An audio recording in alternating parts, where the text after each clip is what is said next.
Hi guys, this is Ogbeni Ade teaching you Ede Yoruba. This is class 4. What we are going to learn today is Yoruba tone marks. Àmì ohùn. Àmì ohùn ló ń jẹ́ kí a lè máa pe ọ̀rọ̀ lọ́nà tí ó tọ́. Lédè Yorùbá, we pronounce word easily with tone marks. Àmì ohùn. We have 3 different types of àmì ohùn.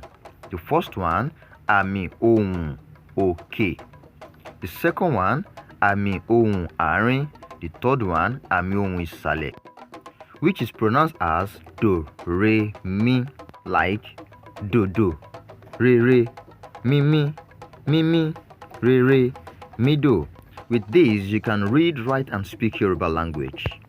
For example, we have Ojo, re, Ojo, re, mi, Ojo, do, mi.